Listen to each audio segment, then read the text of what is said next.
Good morning, my friends. I'm out in my back porch and I'm with, this is Jill, and Jack is right over there. And we're going to do a real quick, I'm not planning on really harvesting anything. I harvested about 10 pounds about a month ago off of each one of these.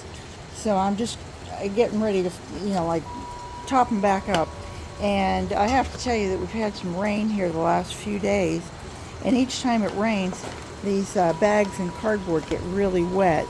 And I've got the cardboard, and of course you can hear the wind. You hear that, the wind chimes, and the wind is really picking up. But when I used to just leave them, I never saw any worms. But when I put the cardboard, or in this case the paper bag down, I just want to show you this real quick. Let me just see if I can go one closer. Let me show you how this, oops, I got it at 10, that would be crazy. But let me just pull it back. Let me just show you this. At 3, you can see how they just really start moving. They do come up to the top, and how pretty, huh? It almost looks like that, what do they call it, the pool table? But you can see there are, it looks like, well, actually I don't think those are cocoons. I think those are, what do you guys call them, like springtails or something?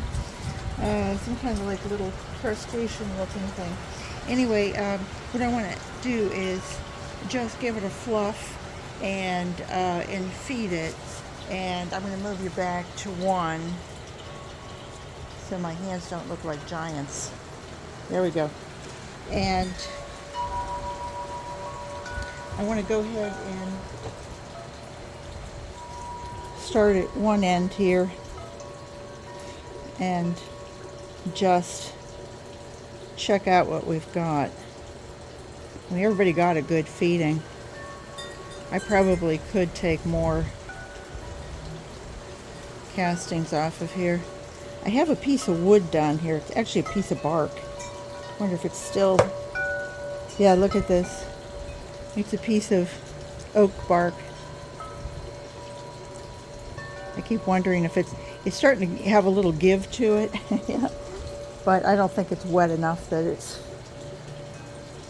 who knows, maybe it'll become a petrified piece of bark.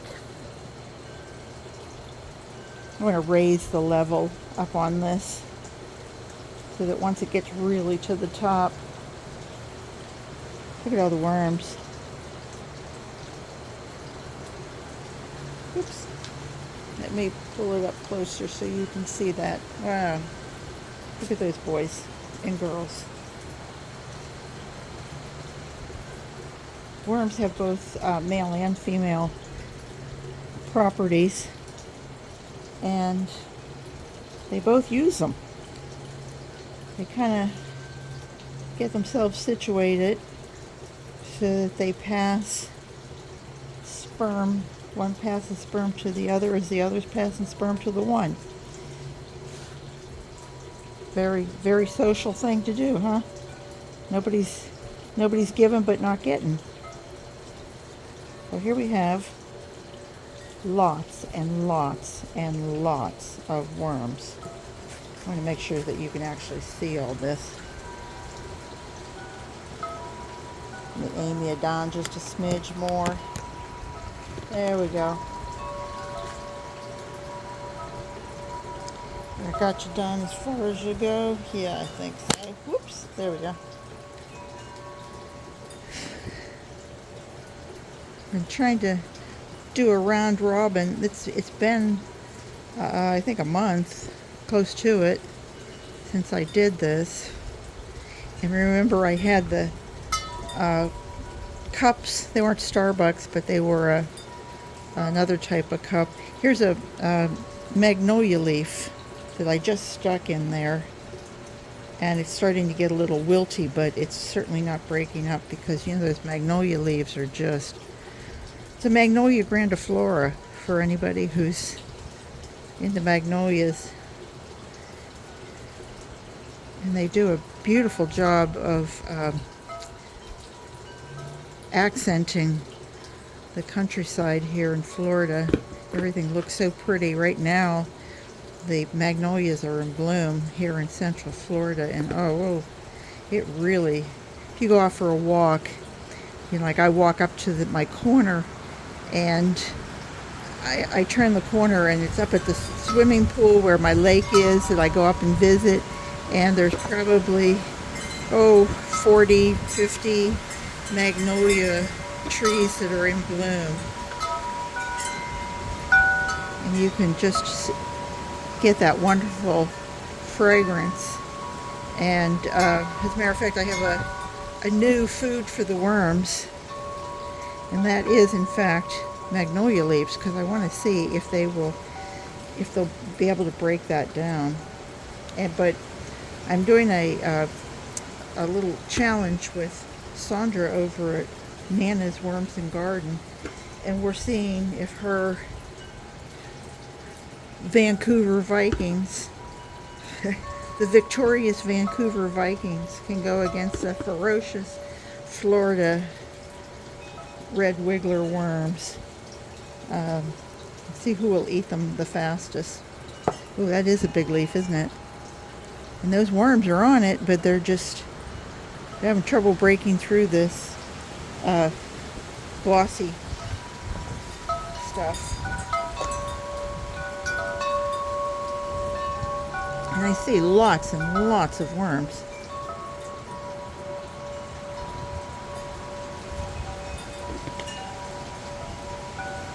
You probably can't see me over in this corner, sorry. But, the worms here, they don't seem to, because they've got food all along, they seem to just go all around. And also they're getting this source of every morning. We're just getting, the rain is blowing in. All right. So I've got that all fluffed. That looks nice, doesn't it? Looks just a tad higher than it did. They say the pool table effect. I think that says a lot. And of course, Jane over here gets the spray from the irrigation 4 times a week. So she's really got a lot of extra liquids. I want to build this up as much as I can because I'm going to make quite a large feeding. Patrick over at Vermiculture, Learn by Doing, he's always feeding his worms these massive amounts to see just how much they can take. And I think, well, she's kind of smart, isn't it? I mean, you have worms. I have no idea what this is. Piece of string of some sort, piece of paper. Okay, so what am I giving it first? I'm going to give it a little bit of Drake elm leaves, and these have been pulverized in my NutriBullet, and I know that they love these Drake elm leaves. And I also wet this a bit because it was really dusty. I mean, I was getting to the point where every time I opened it, I was kind of choking the container. So what I want to show you is, this is magnolia leaves that I've pulverized, and also I had some bougainvillea leaves, and I just put it all in the same container, and I thought, ooh, isn't that pretty? You know, if you have to have worms, why not have pretty, right? Okay. And then I also have, this is banana peel and strawberry tops and all sorts of things, again, with a little bit of water, and put it through the NutriBullet. So that's all the good food parts. That'll keep them happy. And to that, I'm going to add some coffee grounds, which acts like a good food for them. We drink a lot of coffee in our house, and we make a lot of coffee in our house. We have just about 2 pots a day. And eggshell at Axis grit, and maybe just a little bit more of the pulverized leaves. And that's we're going to call Jill here a done deal. We're going to cover this up a little bit and she's going to be done. So now here we are over at Jack, and Jack has a cardboard on him, and just look at the amount of worms that are all over here. They're just, look at that. I mean, if I wanted to, scoop up worms, this would be the way to do it. And just let everybody take a minute and go back down. They are just like, whoa, what the heck is going on? Oh my goodness. Hang on a sec.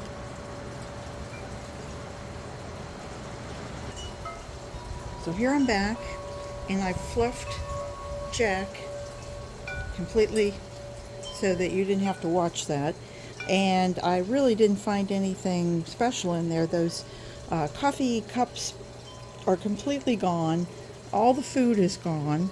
I'm seeing a little bit of cardboard that I put in the last time, which was a month ago. It does take a while for the cardboard to break up.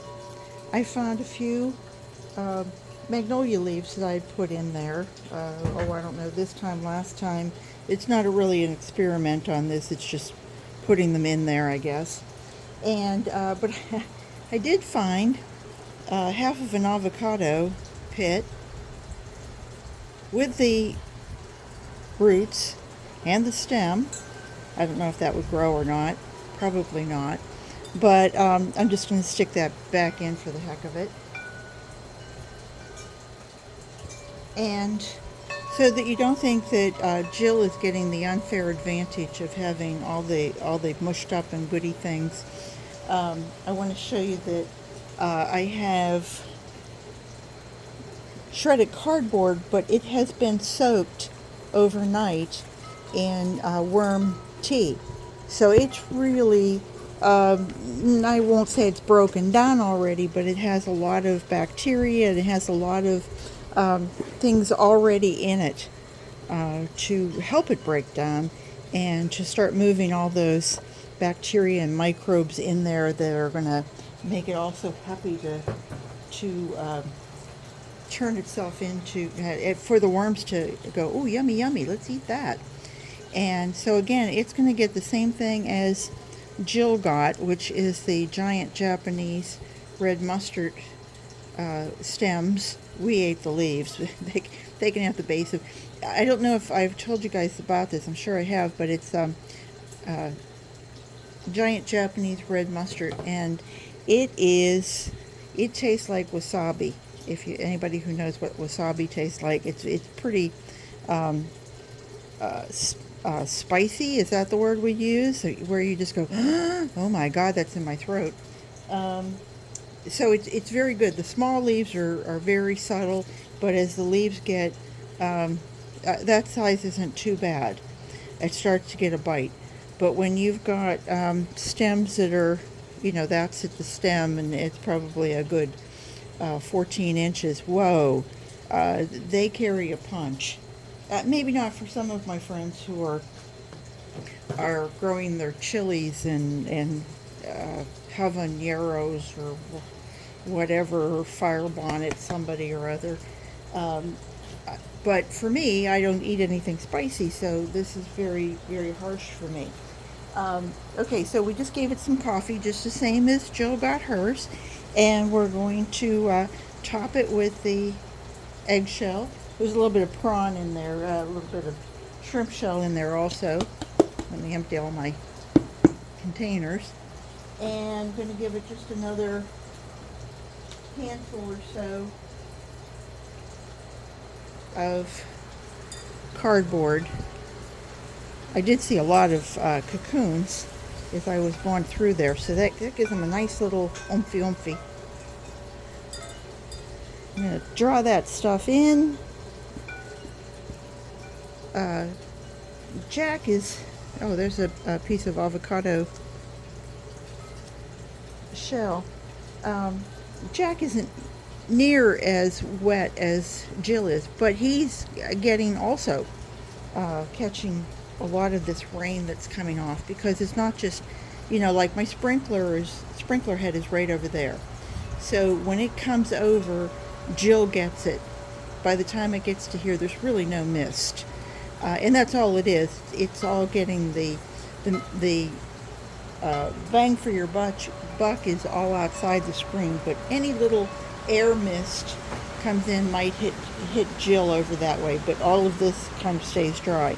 But when the rains come, and I can feel it coming straight at me, Jack gets pretty wet also, and over putting this over has been a game changer. Having the bubble wrap on here has just really worked wonders at producing a much better compost, much better vermicast, and I can take it off, and I have to let it dry a little bit, because otherwise it's too hard. I can't sift it. If I just want to take it out like I used to, and add it, put it in my garden, then there's no problem at all. I do sacrifice a few worms doing it that way, but it's the quicker way of doing it.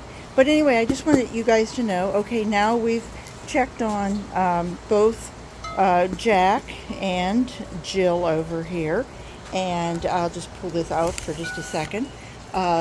Jack and Jill, and you can see it's so windy, I just decided I had to add, these are filled with my sifted vermicast, and can be used out in the garden very nicely. You can see how nicely that comes up. Oops, I think, do I see a cocoon there? Yeah, look at that. There's a cocoon that got left behind. We'll just take that off.